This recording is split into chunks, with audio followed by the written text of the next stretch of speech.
So you have to know the whole story of this song. She wrote it on a Starbucks bag off the internet, but we had heard Lady Ruth sing it, before. So we tricked her. We did a bait and switch. Like 2 days ago, we said, "Would you come and teach us the words and how to do it correctly?" And then she said, "Yeah, I'll come on Thursday." And then, like a couple hours ago, we said, "And by the way, could you also speak?" Not funny. Okay. Next time I take her class, she's going to do something to me. Worse than usual. So anyway, we've requested our teacher, Lady Ruth. She's my first teacher, my first yoga teacher, 100 years ago. And, especially after last night, it was so pleasant to have Swami Sadashivananda teach. And for me especially to sit, I like to sit and listen to wise people speak, because I also have my own problems. And I like to hear, my teachers speak to me. And so Lady Ruth has helped with the foundation of Jivamukti Yoga Center. You all know her. And spent many years as a close disciple of Guruji in Mysore. And spent many years there, every year going and learning from Sri Patabi Joyce. And when she teaches yoga, he comes through here, and it looks really funny as a lady. but she's just like him, very tough, and she mispronounces English numbers, and like just like him. She's channeling him. So you know, I think it's how do you say? I'm in the mood nowadays to hear from people who are humble and who serve people and who are kind and gentle and follow their teachers' guidance. Yeah. So mainly, I just want to be around her and listen to her say something. So anyway, without further ado, Lady Ruth Lauer.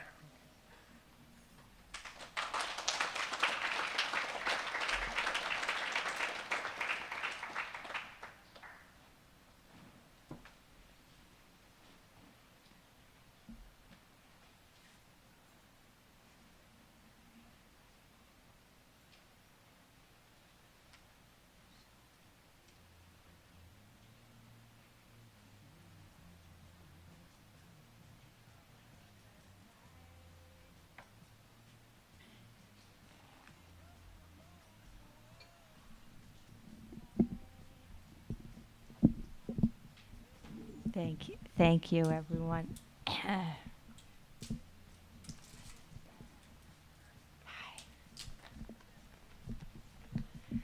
Well, he's not kidding. With all what he just said about the couple hours ago getting a call.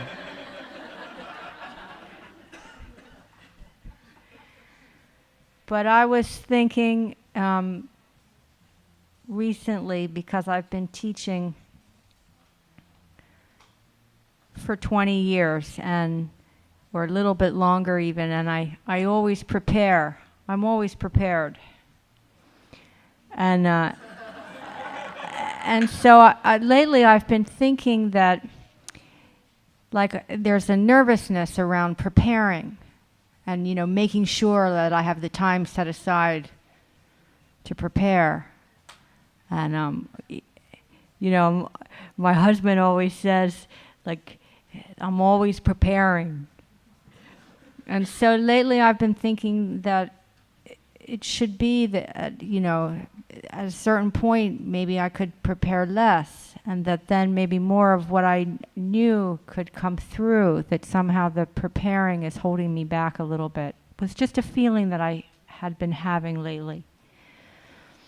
And so I thought I should prepare a little less and try to, but then how do you do that if you're so used to preparing? How do you make that switch?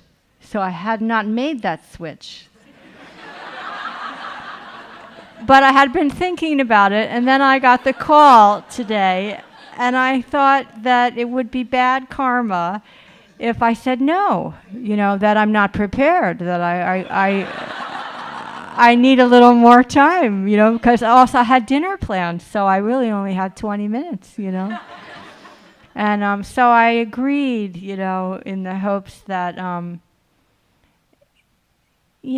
this thing about preparing that we all go through, I think it's good. We don't want to waste each other's time. And, we respect each other, and so we want to prepare. But I think sometimes all of us here in this room have had and have great teachers and are sincere about our studies and our practices, and so we are prepared, And so anyway, with that said, let's see. Let's see. So anyway, Geshe wanted me to speak about the Kleshas, and well, they come in Book 2 of the Yoga Sutra, although they're introduced in Book 1 because Ishwara is described as being Klesha Karma Vipaka Shayar Aparam Rishta, untouched. Ishwara doesn't have these kleshas that I'm about to list. The enlightened being is free, is untainted, is untouched, is unharassed, is unbothered. But everyone else has these kleshas. And klish means to bother, and it's to be bothered intensely. But it's you who's bothering yourself. It's not someone outside of you that's bothering you. So it's you're feeling harassed and made tired and diminished and covered, and it's you who's doing it to yourself. And those are that's klish, is to harass or torment or bother, and it's coming from you who's doing it to yourself. You're bothering yourself. That's klesha, and there are 5, pancha, 5. And the first one is avidya, and avidya is ignorance, vidya is knowledge, to be wise, to be learned, and vid actually is a small bell. It has many, means many things, but one thing, like when you get through all the words, what it means in the dictionary, like as a tangent, it says like a small bell, which is kind of interesting because probably in a lot of religions, but in India, whenever there's a puja, there's a bell ringing. You know, there's a lot of like bell ringing. And if you're looking for the puja and you're lost and you're not quite sure where it is, you might often hear a bell ringing, and then you know, oh, the puja, you're going in the right direction. So it's vid is that knowledge that you feel you're going in the right direction. It's a relief. You want to be like hearing a bell. You want to go where it is. Avidya is not having that. Is against that. It's ignorance. It's to be against knowledge. It's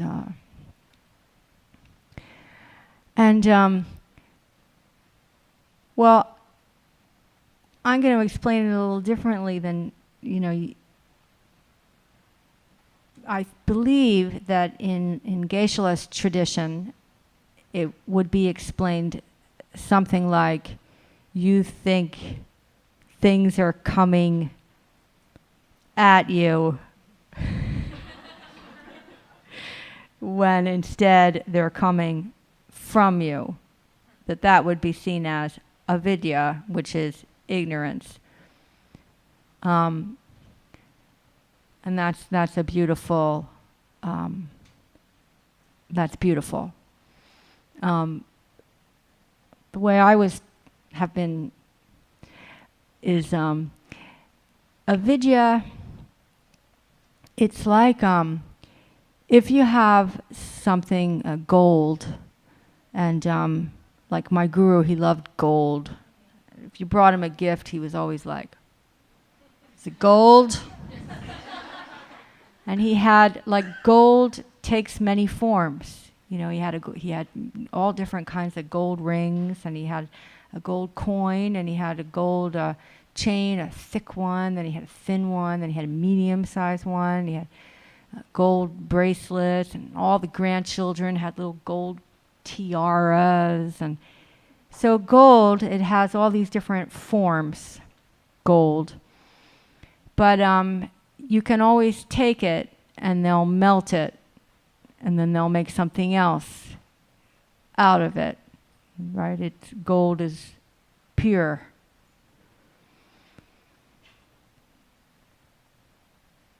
So the essence of the gold doesn't change, even though its form keeps changing.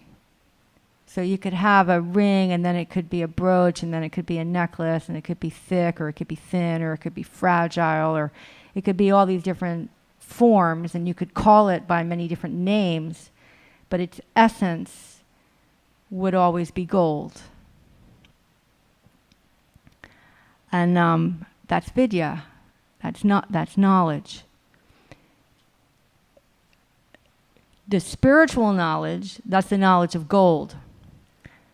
The spiritual knowledge, which we would say is vidya, is to understand that the same is true of all sentient beings.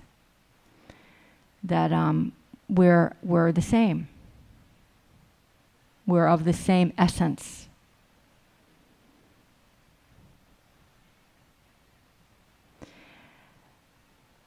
And that it's through name and form, which is incredibly varied, that we can realize this.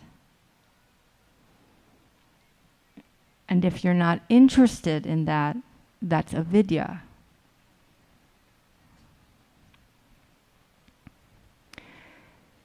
So I don't think I'm totally off the deep end here, because I've seen several times the Dalai Lama speak, and as I'm sure all of you have heard him speak many more times than I have, but I have a few times heard him speak to very different audiences, because I heard him speak in Bailakuppe, and I heard him speak in New York City, and I heard him speak in Dharamsala. And each time I heard him speak, he said the same thing when he started, which was that he said, I come to you not as Dalai Lama, not as a monk, man in robes, not as a refugee, man in exile, or not as a politician.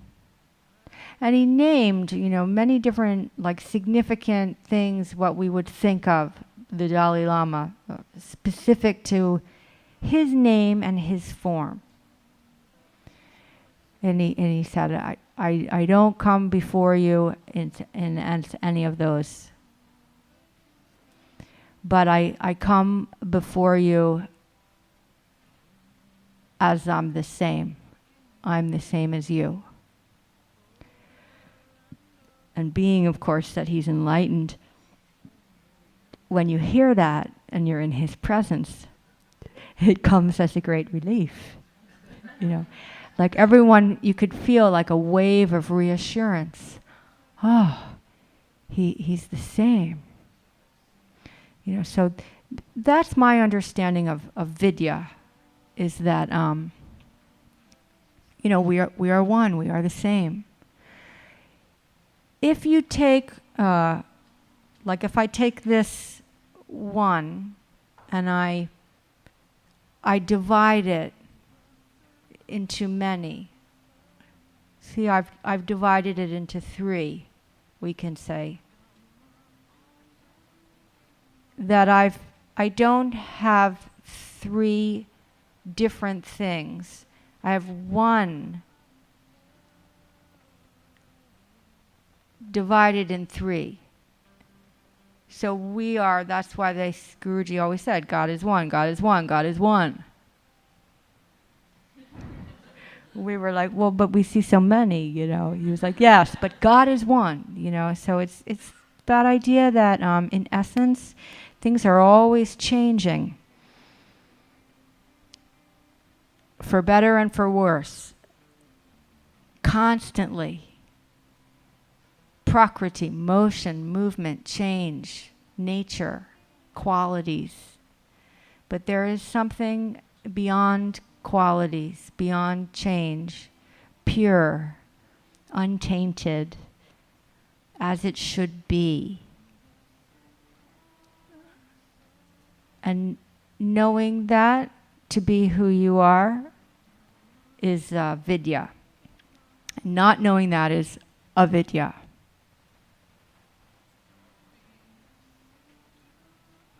Okay, so once, some of you probably might have heard me tell this story, a few of you know me well. I was in a farm stand in up near where I live, and there was a man there buying peppers, like green Italian peppers. And he had so many of them in a bag. I thought, well, I wonder what he would be doing with so many peppers. And so I said, oh, you have a lot of peppers there. What are you going to do?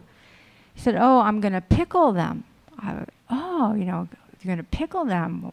It was interesting to me. I like pickled fermented food and everything.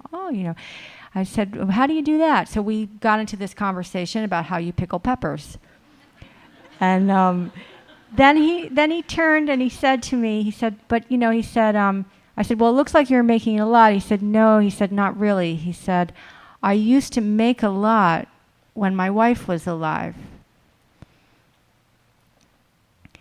And it was like, I thought I was going to cry. Like there was something, like at the moment that he said it, it was like I knew everything about this man somehow, like in that. Right? So that's vidya. It's not something really to learn, but it's all around us all the time. It's like truth. When you feel that you're in the contact with the truth, there's nothing to analyze. It's not difficult to understand. It doesn't belong to any particular group of people. It's everywhere. It's all around us. When you're present in that moment.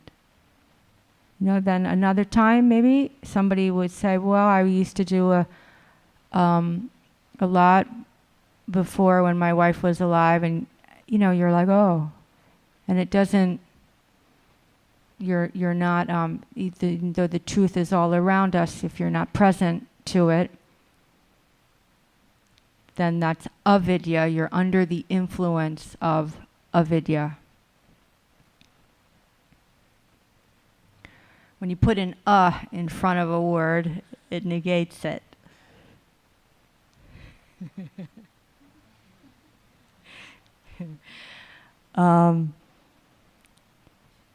So my mother was in the car, and she's 85, and it's not good for her to drive, really. She tries to minimize her driving, but she had some errands that she wanted to do, and so she decided to get in the car and do her errands, and she was going to go to the bank. That was the thing she wanted to do. So she was in the car, she was driving to the bank, she's 85, and there was some music on the radio, and she was very much enjoying listening to the beautiful piece of, it was like a symphony, and it was beautiful, and she was loving it. She got to the bank, and the symphony wasn't over yet, and so she sat there in the parking lot, and she listened to the whole symphony, and the bank closed. And because the next day she was like, she had to go to the bank, and I was like, I thought you were going to go yesterday. So so she told me what happened, but she said I had to hear it to its end. And then she said, I had to know whose symphony it was. It was Hector Berlioz, turned out. And so it was like she had to know. I'm sure it's happened to all of us where we're in the car and we're hearing something very beautiful, but we got to go. And for her, like to make a trip, it's a pretty big ordeal at her age. But she had to, because she loves classical music. Like classical music is like God to her, because it is, that's, where does that music come from, right? So it's like she was glued to that. That's vidya. It's like you need to know. You're not going anywhere. It's what keeps you like on your meditation cushion.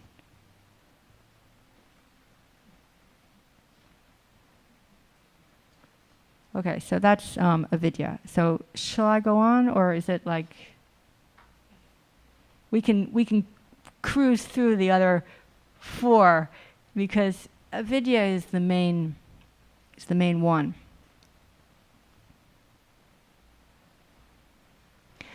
Okay, so if I'm under the influence of avidya, then names and forms, others, and how they're different from me, is what I'm under the influence of. So that's called asmita, which gets translated as egoism.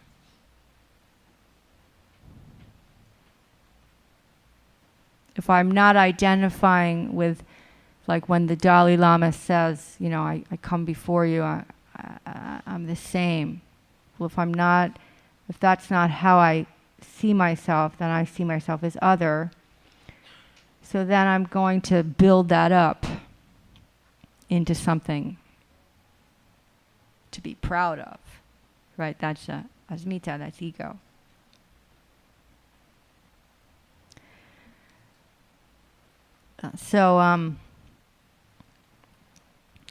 Well, my very, very dear friend, Lisa Schremp, was lecturing a little while ago.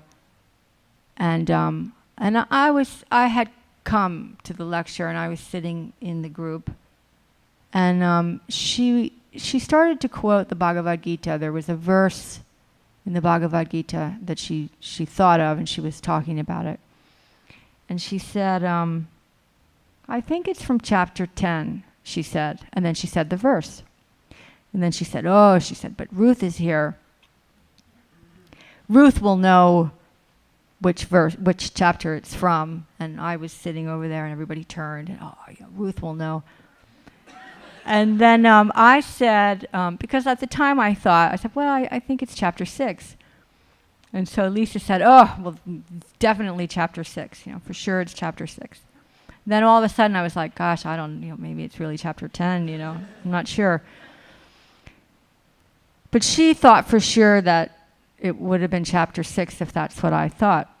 So then after the lecture, we went back to where she was staying. And of course, right away, I was like, do they have a Bhagavad Gita? And of course they did. It just seems like no matter where I go, there's a Bhagavad Gita. So in no time at all, we had located the Bhagavad Gita. And I went looking for the verse. And it was in chapter 10. It was in the chapter that she had said that it was in. And I said, look, Lisa, I said, you were right all along. It wasn't in chapter 10. And Lisa said, she said, I thought for sure if you said it was in chapter 6, it would be in chapter 6.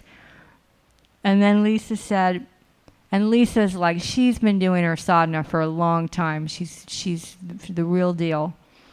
Lisa said, isn't it great when you really think that someone else knows more than you do? She was like, isn't that so great? So that's like the opposite of asmita. And it's like we get to go deep into that. It's such a beautiful thing, We don't have to put on airs. We don't have to be right.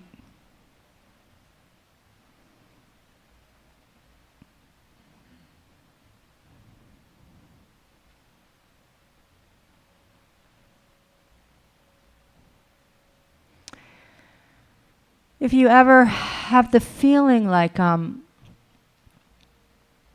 because I don't know why, but often it seems like I get singled out at like events, like, Guruji used to do this to me.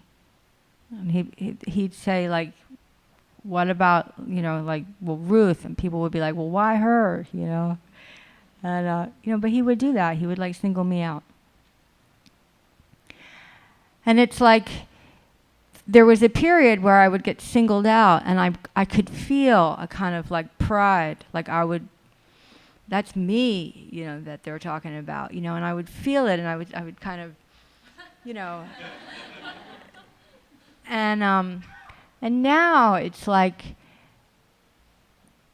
I'm just much more free of that, and it's such a relief, it's hard to keep that up. It's hard to keep the when you build yourself up, then you got to maintain that. It's so much easier to just kind of let it go, So, but then, because the tendency to have an ego, of course, is so great and deep-rooted in all of us, but then sometimes, even when you least expect it, and you feel like, yeah, you've worked that one out, it comes back, and then all of a sudden maybe you feel like, oh my God, I'm gloating, and you can feel it, and because you're not used to it, you feel it even more, and then you have this sense like, oh, this is just not what I want to be doing. This is not interesting to me. It's like you still have a seed to have a big ego. But as soon as it's like fruition, coming into fruition, you're for sure clear that this is a base. Base is interesting because like the lowest chakra is like at the base of the spine. Then when we say like bass behavior, it's kind of like, of course you play the bass, so you have to be, and that's the most beautiful instrument, and I love it when you play the bass, so I think maybe I'll stay away from. Okay, then the next klesha is raga. Oh, raga. And raga means craving. It's, of course, if I have a big ego, I'm going to want things, right? It's like that when you're under the influence of your ego, then it's never ending. The ego just wants. That's what the ego does. It wants. And so if you were to stop and examine your mind at like any given moment at all, at any time, you'd be wanting something. Like whether it was a sip of water,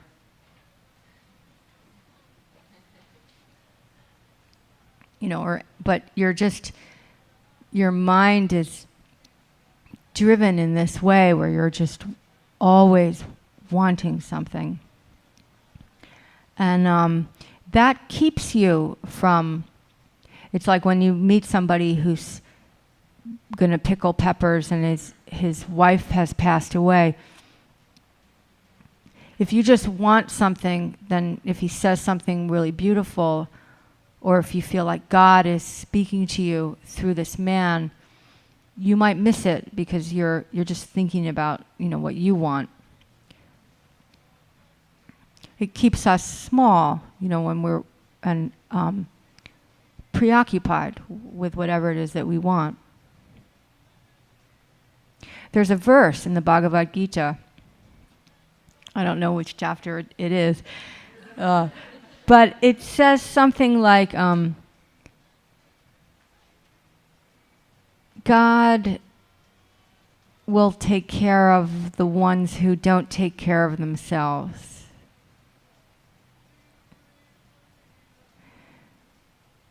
It's beautiful.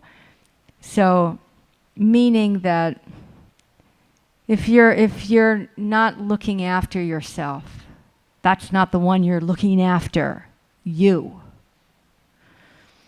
Then God will look after you. But then the next verse is something like, but only if you're really not looking after you. So if you're like, well, 60-40, 70-30, 80-20%, like 80% it's not about me, but 20% it is, then you've got the kleshas. Like it would only be when you reach that point where 100%, you're like, your life is for others. Oh, Dalai Lama, you forgot to eat today. Oh, I hadn't thought about it. Oh, Dalai Lama, your robes are torn. Don't you need get a new set sometimes? Oh, I had not realized. I did not know. Like there are people like that.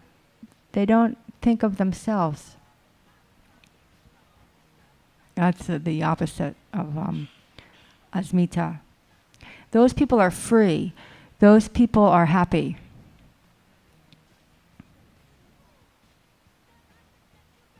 Those people are very good teachers.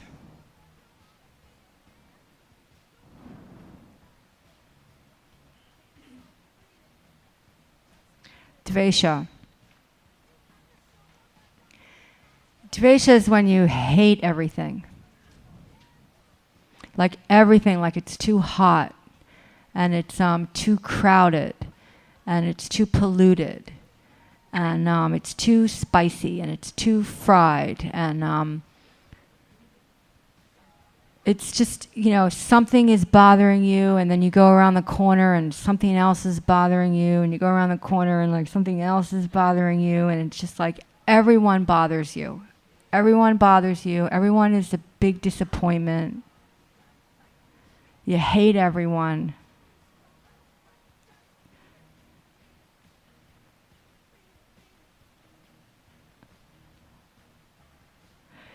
But it's coming from within you.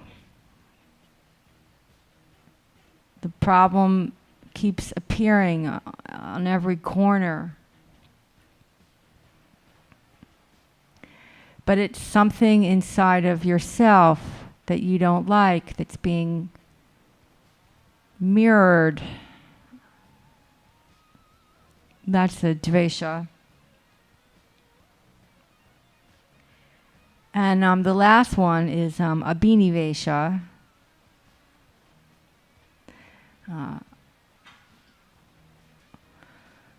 Which gets translated as fear of death. And if you break down the word, exactly how it gets translated into fear of death would be something to talk about at another point.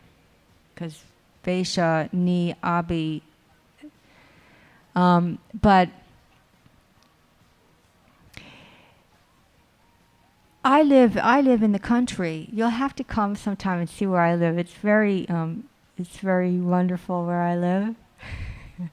And we have a pond, and we have a lot of wild animals. And often when I go walking, I'll come across a bunny rabbit or a bear or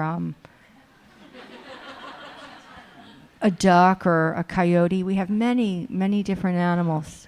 And when I see the animal, I'll say hello to the animal.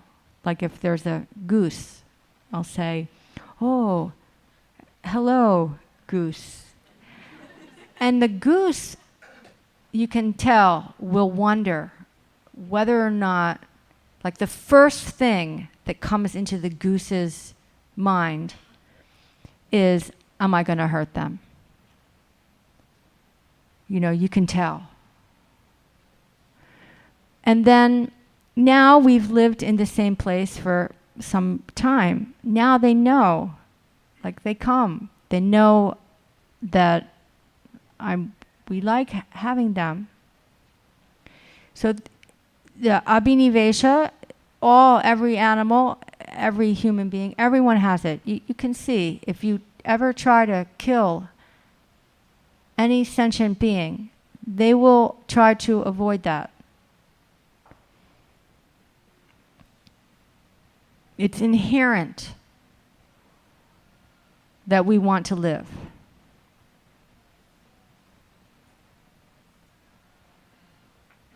And that's a beautiful thing, that we want to live.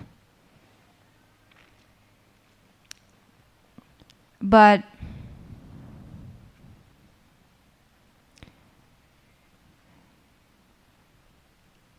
I guess it can become a source of torment.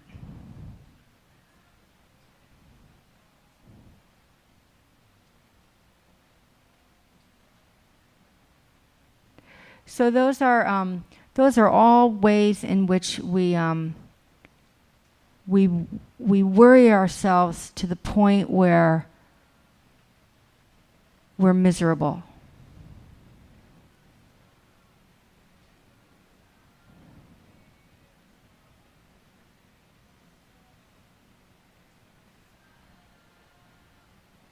But I should end on a positive note. I don't want to end with the word miserable. Well, yoga is there to yoga and meditation is there to remove those kleshas. which act as obstructions to our true nature. And there's a beautiful sutra, Te Pratiprasava Heya Sukshma, that comes after all the description of the Kleshas, how to get rid of these Kleshas. And the word is used, Pratiprasava, which means to go back. And then there's a lot of different thoughts as to, what that means and how it's a chain and all of that, but I like to think of it as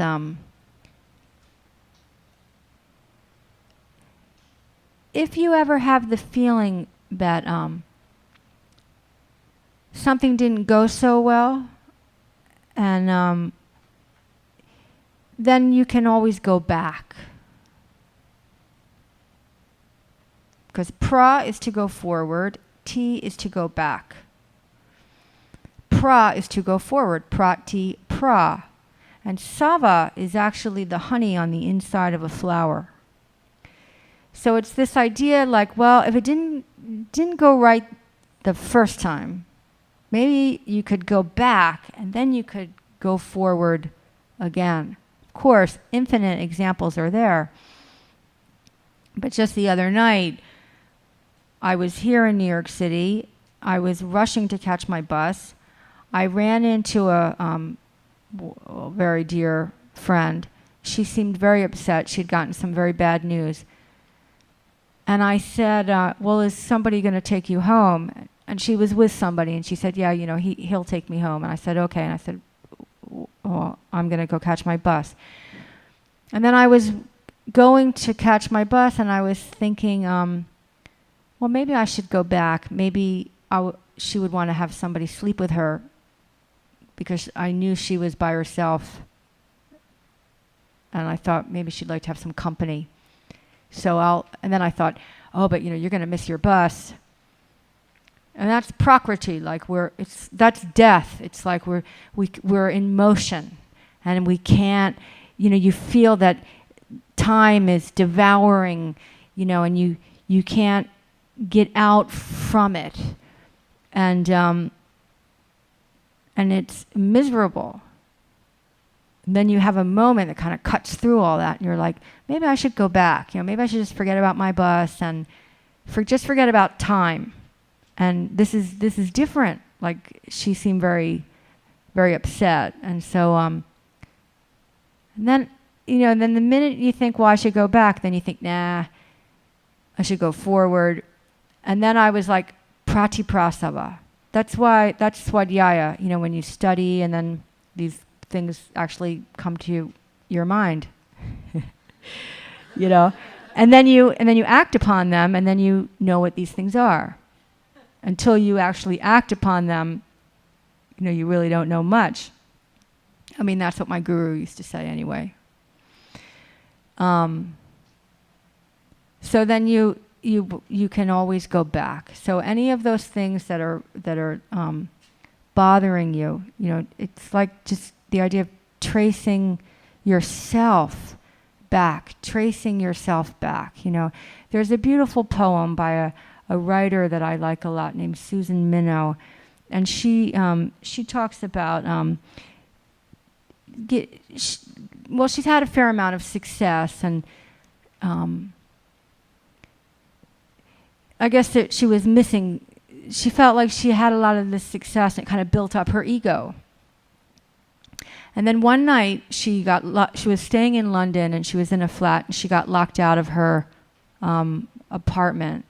And it was like late at night, and she got dropped off, and it was like 3 a.m., because that's the name of the poem, actually, 3 a.m. And she realized that she didn't have the key, and she couldn't get in, and she was like in a strange city, strange to her.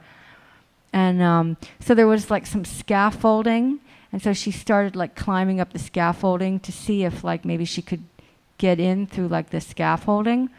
And she realized that while she was climbing up the scaffolding, trying to see if there would be like a way that she could get in, that she felt herself.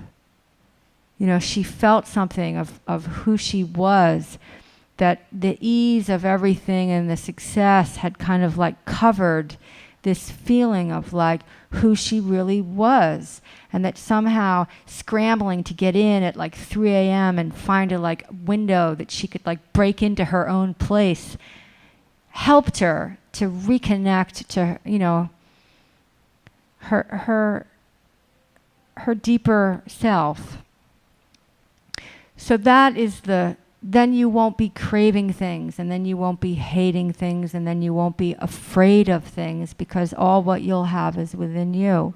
That's a better a better way to end. So I'm sorry I took up so much of your time. I'm a bit slow and then long-winded and everything, but that's just sutras are there, and it's good, because then when they're acting on you, when they're influencing you, sometimes it's helpful. Oh, you know, this is the influence of avidya, you know, like, and then you can stop the patterns of behavior that are making you miserable, and you can stop them, and then that's where all the things that you learn from Geshe Michael, you know, are the same as what this is. Thank you so much.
Okay, hi.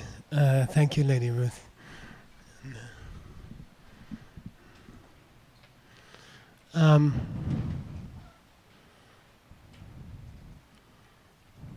Okay, so we'll just go straight into it. I'd like to speak about another place where nirvana, another context in which we can learn more about the idea of nirvana. And those are countless. I mean, what we've done in the 3 days is something like 10% of what we could do. And I don't know how we're going to do more. We'll see. Okay, some people get to go to the Bahamas, and we'll do more there. All right, but even then, it won't be done. So maybe someday we do more. Okay. But another idea about nirvana, which is in your reading today, is called the 4 fruits of virtue or of goodness. Okay, so good karma, doing good karma, projects you through 4 stages in your life. Okay, and we won't talk long about that. This is a basic idea of Buddhism, and we talked about it some yesterday. My Lama, he used to, make great demands of me. I was working all the time, and especially stuff I didn't want to do, like construction and stuff like that. So, then we built his house. I had to build his house, and then I had to, every week there was some new thing I had to do. I had to learn how to take apart his car and put it back together, and so anyway, one day he decided he needed a path from the doorway to the driveway, and I don't know, it was like, how long, like 30 30 feet or something, you know. So we dug out a path and then we put gravel in it. He said, I don't like the gravel. He used to do this a lot.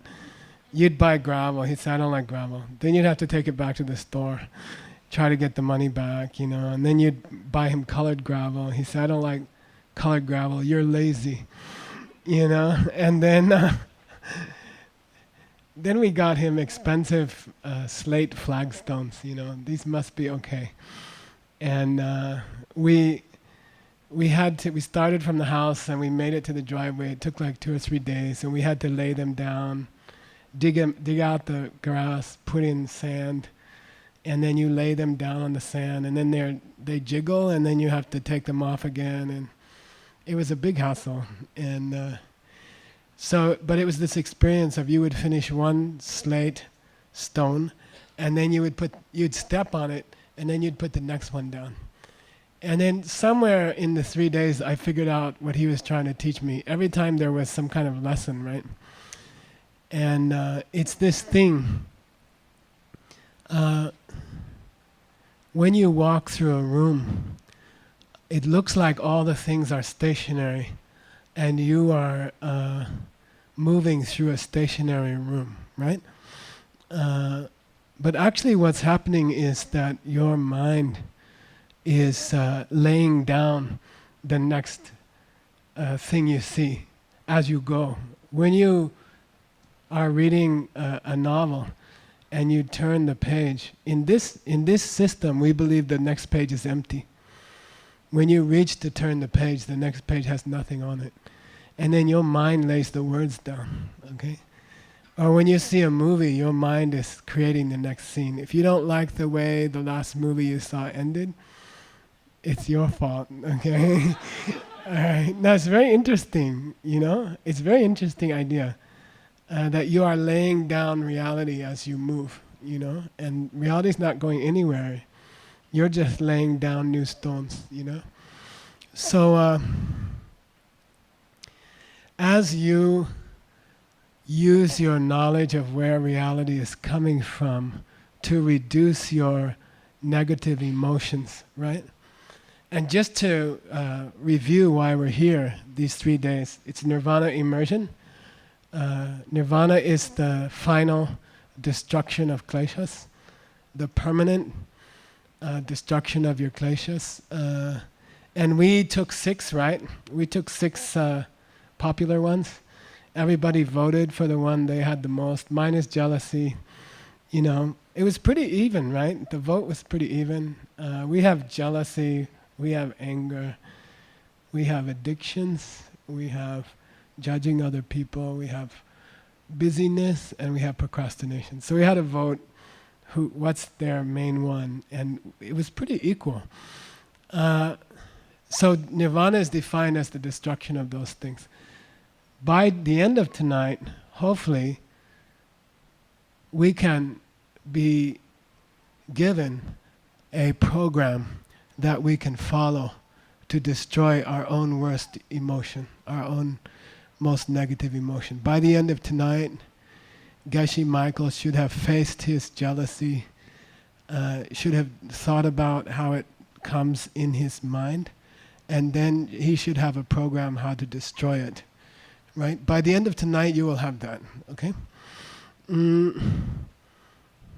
So the destruction of Kleshas in this system depends on how well you understand what's going on around you, where things come from. So avidya is the root of dvesha and raga, and then if you destroy avidya, then they won't have a place to stand.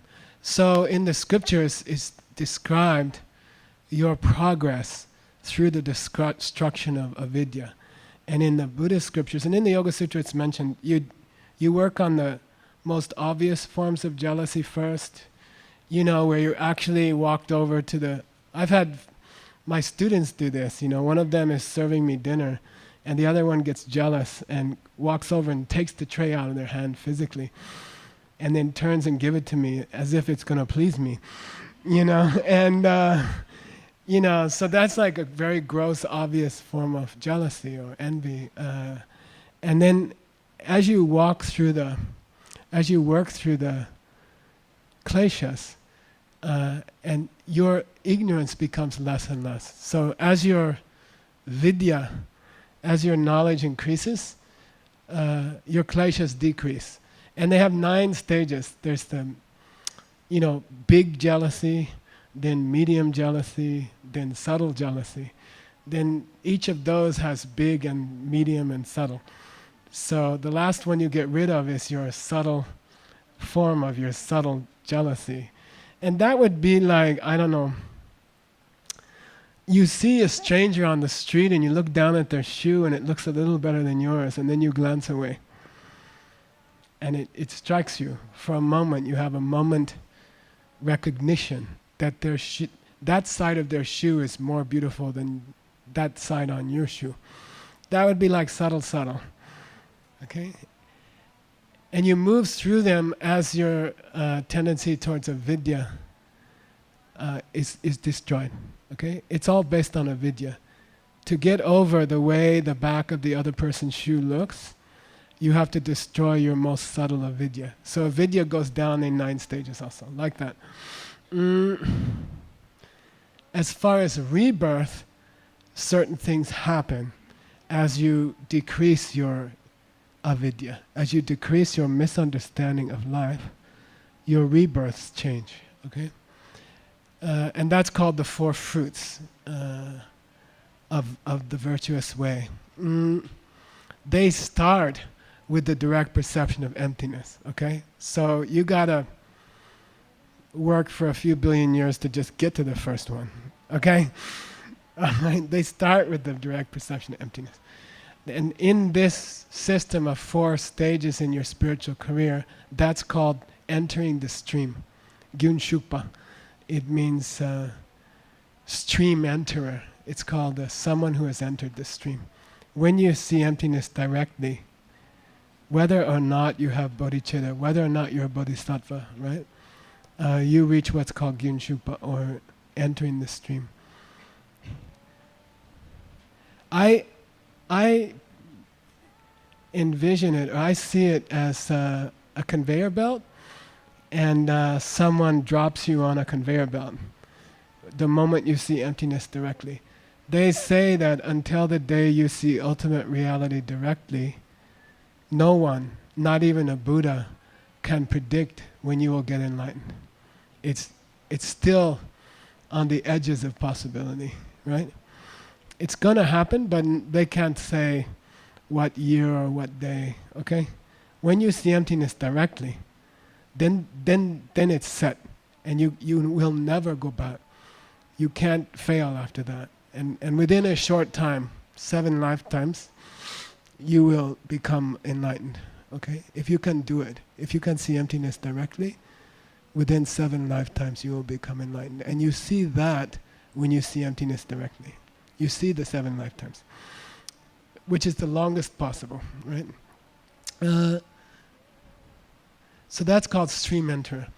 Then the progress, the reason that they can say you'll be out in a specific amount of time is that seeing emptiness directly damages your avidya irreparably.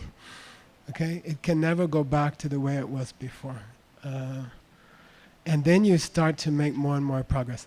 The next stage is called once returner. Lenchik Chirongwa. It means to come back one more time.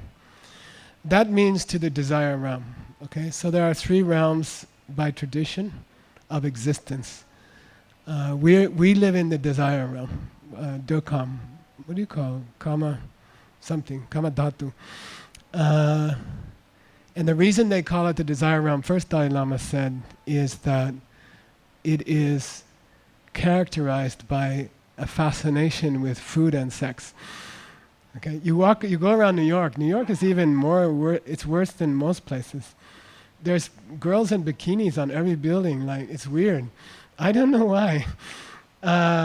Huge, 30-foot people in the cold and in bikinis, and it's because, and the internet is like that, and fast food is like that, and people just have a desire for those things, so they're there.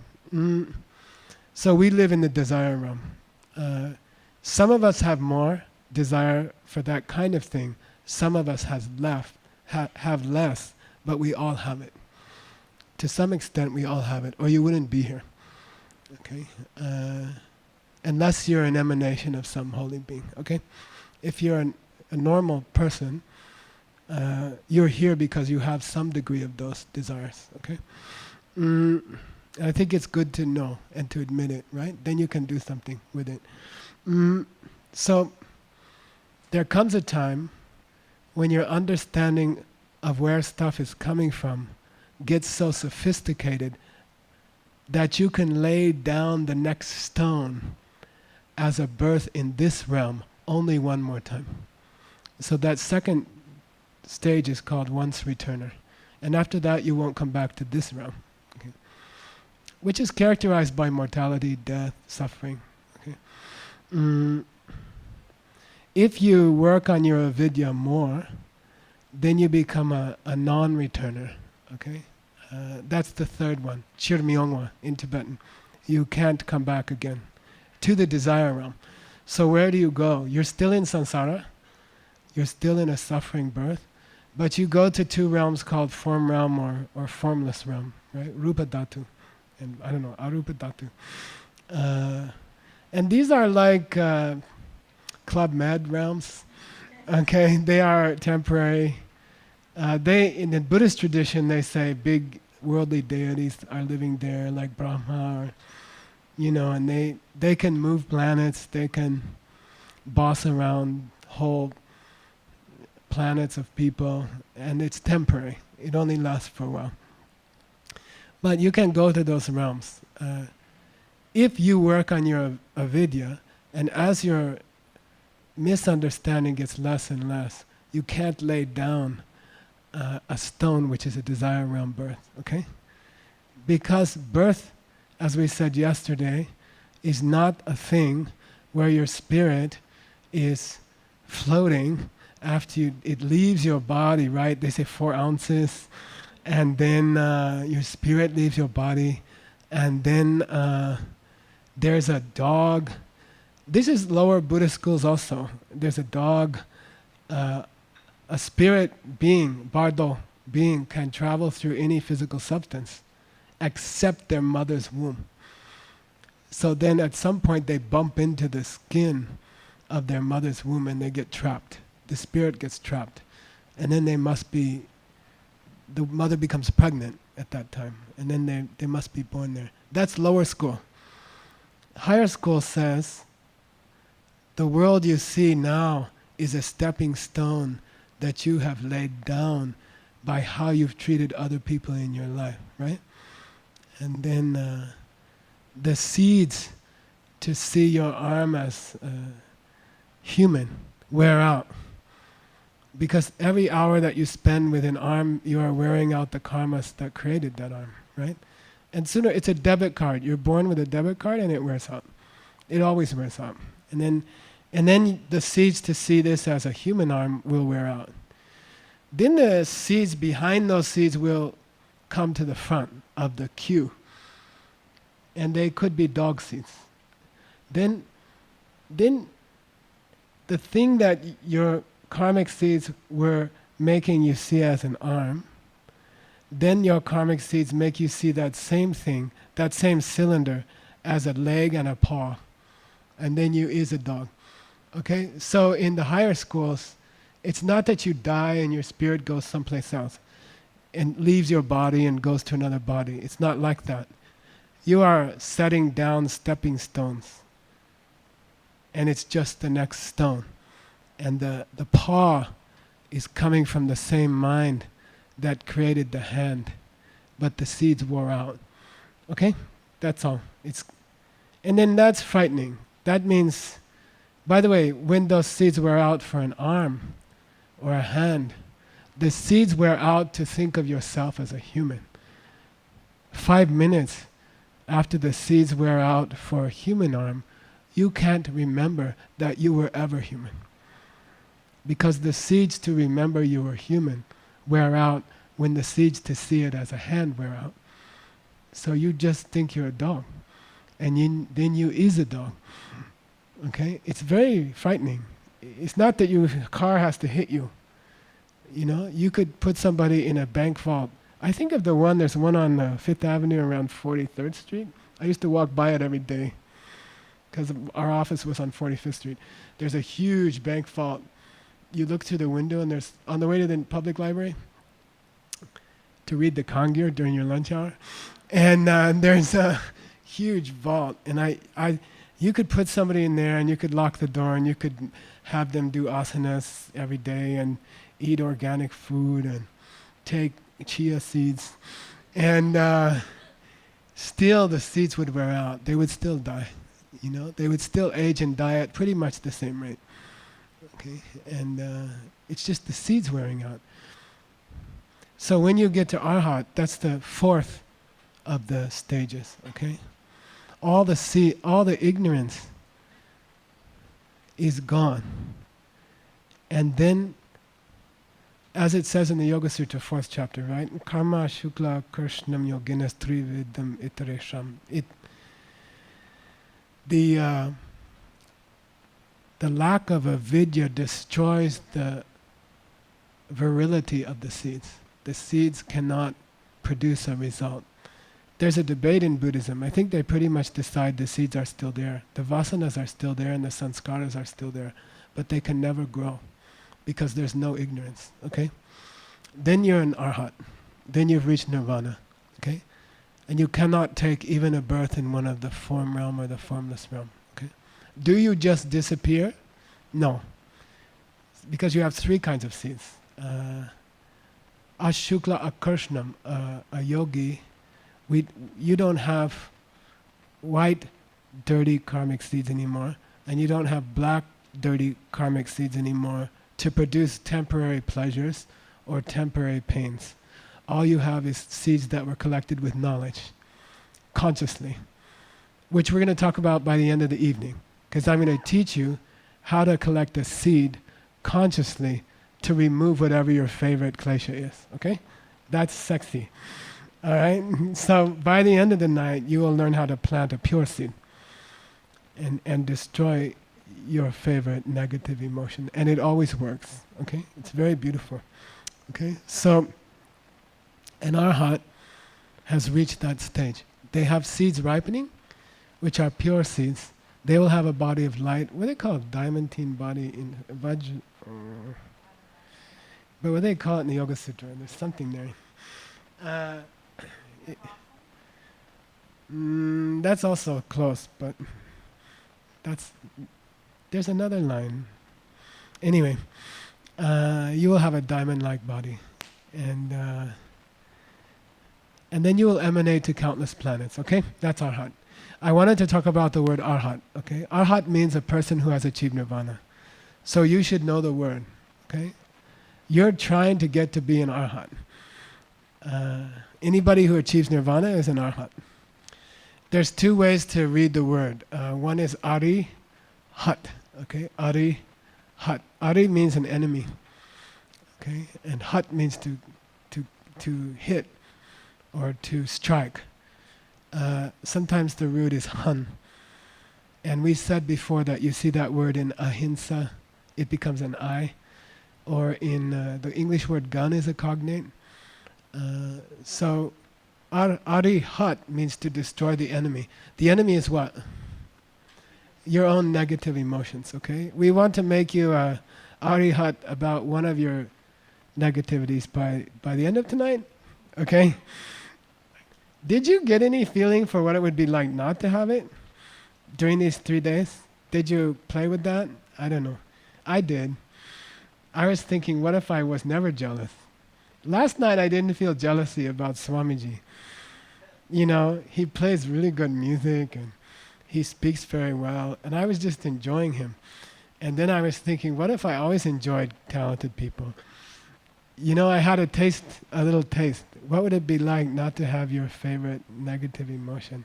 I hope you got some feeling what it would be like. Half of your sadness would go away. Half of your unhappiness would go away if you just took out one of them. Your day would be twice as happy. You'd be twice as happy. That's pretty cool. We'll try to do it by the end of tonight, okay? No kidding.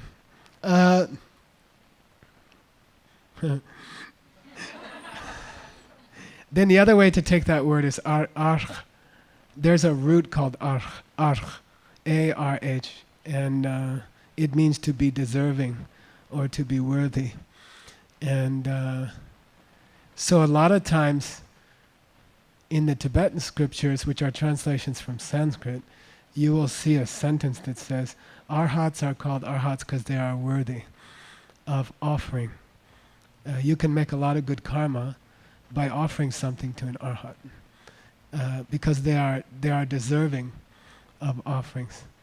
But the Tibetan ancient translators chose to translate Arihat. So in Tibetan, the word for an Arhat is Drachomba. Say Dra? Chomba. Drachomba. Enemy destroyer. So the translators took it as Arihat. But still the sutras that were translated say they are worthy. They are called Arhat because they are worthy. But in Tibetan it comes out, they are enemy destroyers because they are worthy. And you lose it. So it's one of the few places where you lose the meaning of the Sanskrit in Tibetan. So those are the 4 fruits. You stop laying down the stones, okay? I don't talk much about it because Western people aren't much worried about dying or what's going to happen to them afterwards, because they're so caught up in their Facebook and stuff. Seriously. Anyway.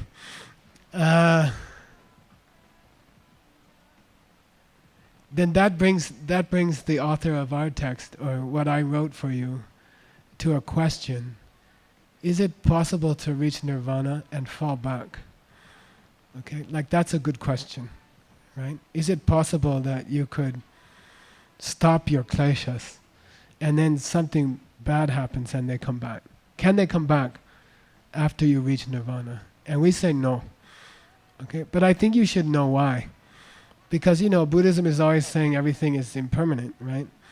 And everything is anitya, everything changes, right? So it's important for a Buddhist to explain why nirvana is permanent. Because we generally say nothing is permanent. Okay? So you have to understand why. When you reach nirvana, you will always stay there. You can never fall back, okay? Why? Let's say you have anger. Let's say anger is your problem, right? And you have somebody in your life who normally criticizes you or attacks you. Most of us have somebody who criticizes us, right? Unwantedly. And then you feel angry about them, right? You feel anger at the person in your life who criticizes you regularly, okay? Swamiji yesterday, what did he say about criticism? Yeah. Isn't it the one thing that nobody likes? Swami Shivananda said something about that. So try to imagine the person you know in your life who criticizes you right now. Think of somebody who criticizes you. Get them in mind. I think as your karma gets better, there's fewer people to think of, but there's always somebody. Then in this system, the way to stop your anger at the person who criticizes you is to reflect that they are criticizing you because a karmic seed is opening in your mind. And that seed was planted when you were critical of someone else last week, last month, okay? Every person who ever criticized you in your life was flowing from you. From you criticizing someone else. By the way, it doesn't have to be the same person, okay? You can criticize somebody at work and come home and your husband will criticize you, okay? Why? Because the karma is carried in your mind. It's not like karma respects the difference between your office and your home. Okay? People used to come to me, I'm quitting the company, I'd say, why? And they say, I have a lousy supervisor, and I'd say, okay, call me after 6 months, let me know how it's going, and they'd call me after 6 months and they'd say, I have a lousy supervisor at my new company. You carry your karmas with you, you see. It doesn't help to run away from things. So anyway, At some point you realize when your husband criticizes you that it's because you planted a seed at work by criticizing somebody else, right? Then we have to talk about the perception that your husband made a decision to criticize you. Okay, got it? In this system, did your husband make a decision to criticize you? No. He's not acting on his own accord or through his will. He is compelled to criticize you because of seeds in your mind. Okay? He doesn't have a choice to criticize you. Therefore, it doesn't help to try to talk to him. And it also doesn't help to try to not talk to him. Because it's not his problem. And he doesn't have a choice. And that's why it doesn't always work when you reason with him, and it doesn't always work when you do I learned this thing that I do, I learned the name for it. Passive aggression? Or, is that what it is? No, my mom taught me that. I realized that because they got divorced, my parents got divorced, and she never criticized my dad. But there was this, she'd say, yeah, we don't have any food this week, he didn't send the alimony, but he's a nice guy, and then you're like, and then I picked that up from her, and I don't criticize people, I don't get angry, but I say something like, yeah, they're a nice person, and maybe they'll pay the retreat money next week, something like that. So it doesn't help to be passive aggressive, and it also doesn't help to be aggressive. Neither one works because they don't work all the time. If they were a cause, they would work all the time. Okay? Now, question for you. The husband that you get upset at is the one who has power to decide whether to criticize you or not. Am I right? You get angry at your husband because he decided to criticize you. Am I right? If you found out there was an Arab terrorist in the closet who told him he would shoot him if he didn't criticize you, you wouldn't blame your husband, right? I mean, you blame him because you think he made a decision to criticize you, and that if you were persuasive enough, he would not criticize you. You believe that, right? In this system, follow me, stay with me, okay? This is going to just decide whether nirvana lasts or not. Ready? Is there a husband in your house who decided to criticize you? Does he exist? No such husband exists. Can we say that? In Tibetan terms, it's gakcha, right? So can we say that anytime you're upset with somebody, you're upset at someone who was never there? Can we say that? Yeah, that's the point. And that's your only hope for nirvana. That's your only hope for nirvana. Okay?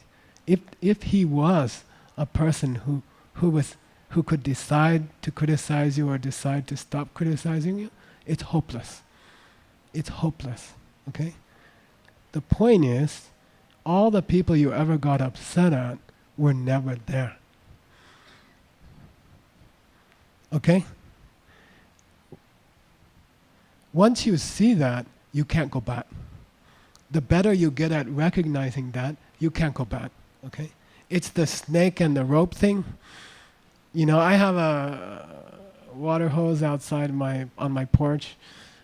I've mistaken it for a snake once, and then I stepped on it and it went squish, and it didn't go and then and now I just don't think of it as I cannot think of it as a snake anymore. Okay?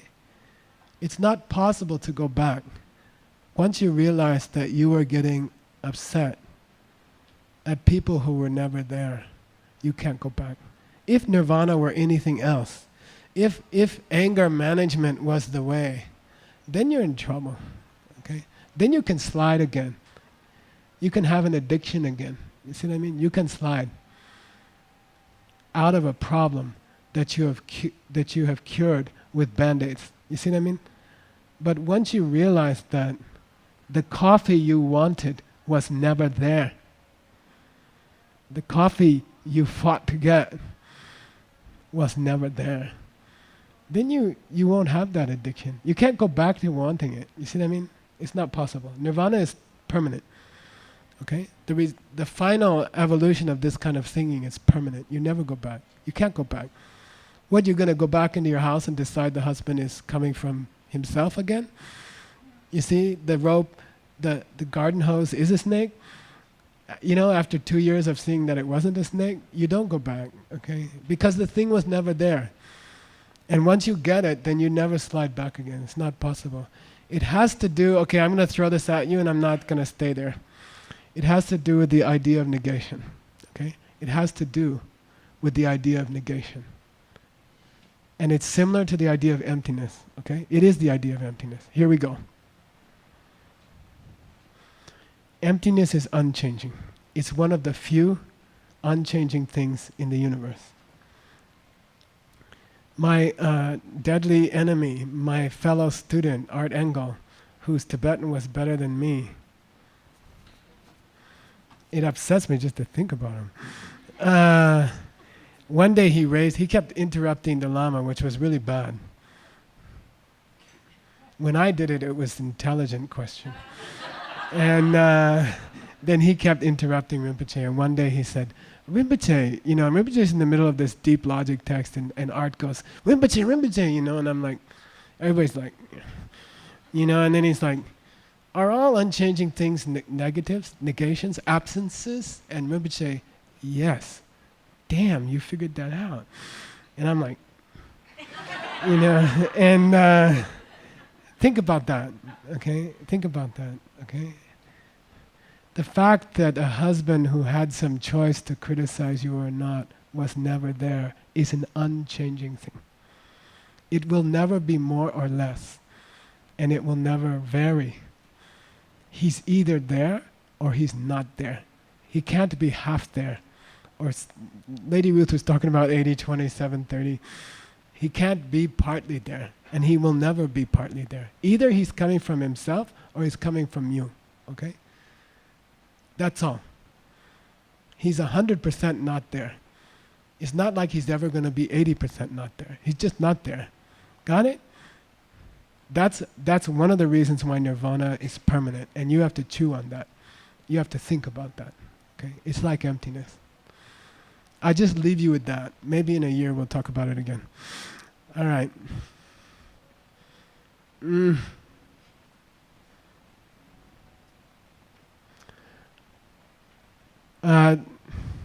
I want to just introduce to you the next idea, and then we'll take a short break, okay?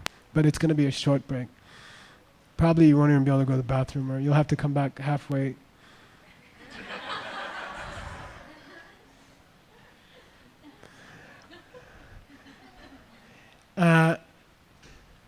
I'm going to kind of skip to the end of the nirvana thing tonight, because some people can't go to the Bahamas.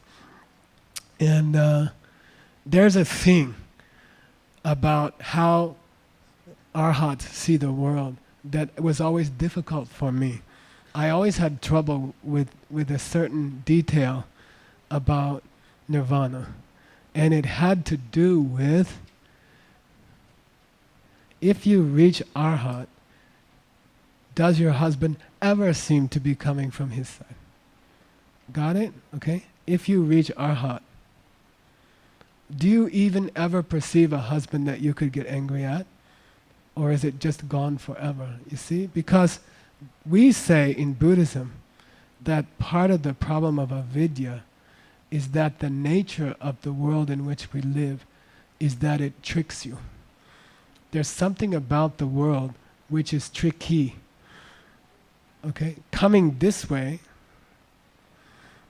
the world is tricky and is cheating you, is deceiving you. And then whether you buy it or not is your problem. Okay? Things look to be coming from their own side. Whether you believe it or not is a matter of training and meditation and yoga. Okay? So But then at some point your karma gets so good that they don't even seem to be coming from their own side. And that always confused me. And I was never sure at what point you overcome that. Okay, so one day, about a year ago, I was trudging through, we have 8 million pages in the database. This John Brady's project is in year 25 now. They are still typing. It's 3% finished. They'll go for another 150 years, okay? Kind of, Mark Trippetti has to worry about funding it. Okay, that's why he's, okay. And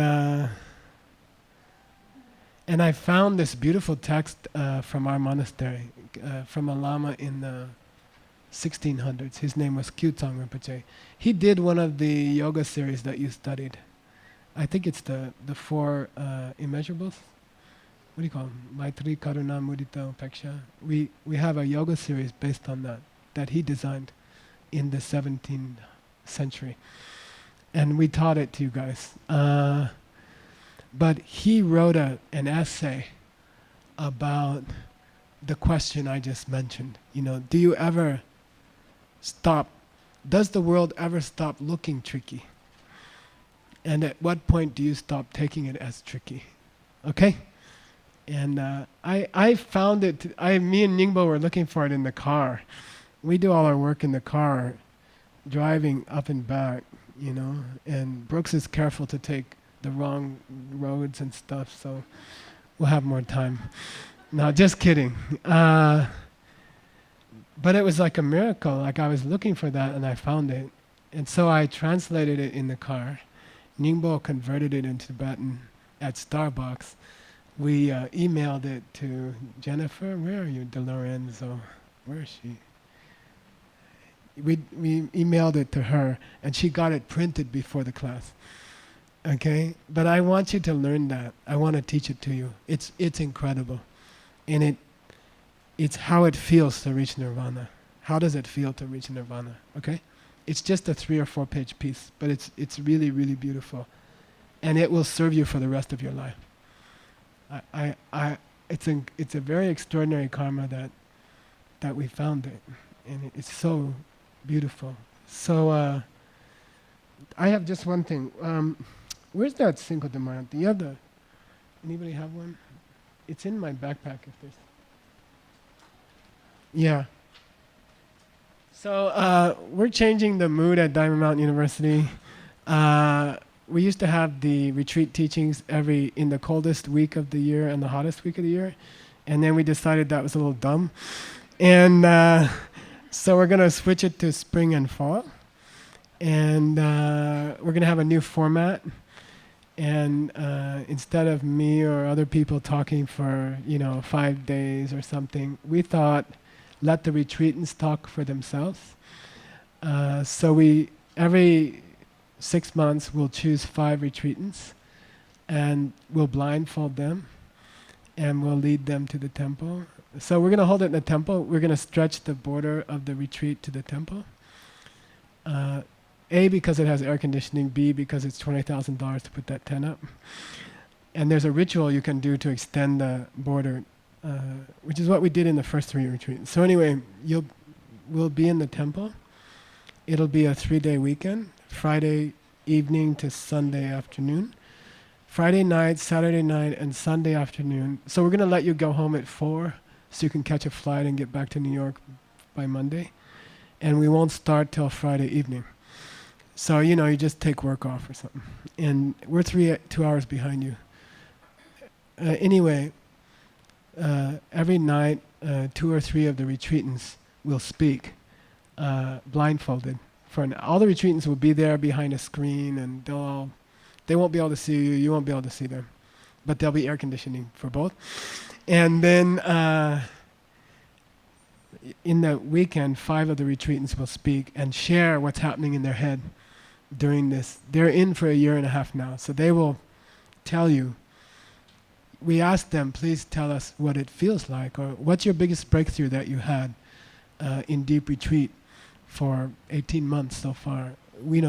Share it with us and whet our appetite. Then we'll want to do more retreats. And And we're going to try to facilitate that at Diamond Mountain. We're going to build some more cabins now for short-term retreats, people who want to do a month or a week. And we have a goal to make it, what do you call it, a pampered retreat? Like we're building gardens and we're changing the architecture to Spanish classical, like Alhambra. We're going to make it, what do you call it, like an elegant place.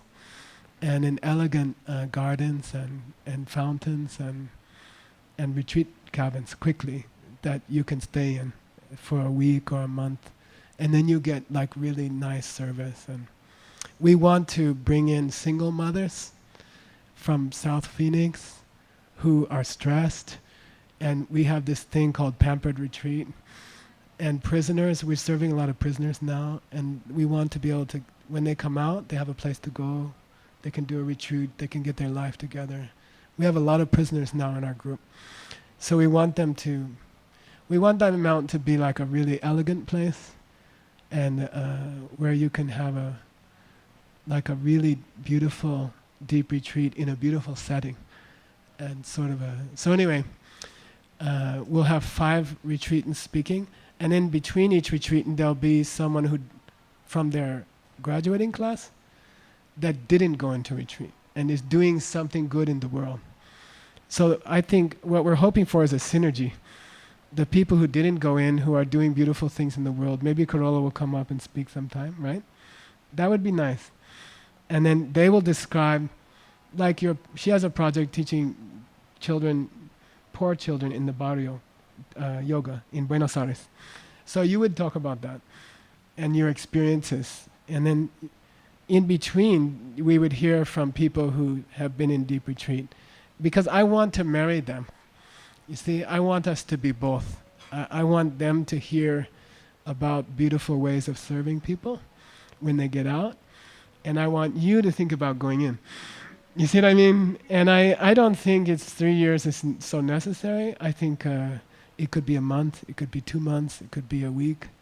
So we're going to try to build we have 2 more valleys there that we own, and they're empty. And I would like to build some short-term retreat cabins that are very comfortable and beautiful and have gardens and things like that. So that's my dream. So anyway, we're starting I think it's the first weekend in May, because Cinco de Mayo falls on that day. Saturday is Cinco de Mayo, 5th of May, which is one of the Independence Days of Mexico. And we're going to bring all the Mexican American community. We have a lot of illegals coming through our retreat area. It's one of the main routes into the United States because it's mountains. So hundreds of illegals come through our land every year. Many of them injured. John Brady had an illegal with a broken leg. He was taking care of him in his retreat cabin and sent him out, and we took care of him. And we want to take care of them. So anyway, we want to make it also a haven for people who are desperate. And so anyway, we're going to make it a nice big party, mariachi bands. We're importing Alejandro to teach salsa. The Guadalajara group is coming up. The next Prescott retreat, winter retreat, will be held in Guadalajara.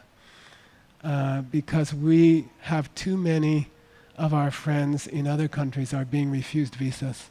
Like the Argentinian group, I think 12 people were refused visas, only 1 got through. And it's just crazy. It's barbaric, but we can't do anything about it. So we're going to move that retreat to Guadalajara. And it's a beautiful, beautiful, beautiful place in the mountains. And we had a retreat with 150 people there last year. So we're going to move it. The winter retreat will be in Guadalajara. Very beautiful. And about the same price, okay? Because everything's cheaper. So anyway, we'd like to invite you to come for Cinco de Mayo. It's sort of a new chapter in Diamond Mountain. And then those of you who are interested, we want to really make it into a world-class retreat center. But I think really beautiful cabins and beautiful gardens and fountains and, a place where you would be happy to spend a few weeks and we pamper you, and we treat you really special. And we'd like to change the energy from sort of, it was an entrepreneurial energy, and now we'd like to make it more elegant. And so if you'd like to help with that, come on Cinco de Mayo, okay? The thing is here. All right, we mixed in Tara with all the, okay. So please come back at 20 after 10 if you want to know how it's going to feel in Nirvana. Okay.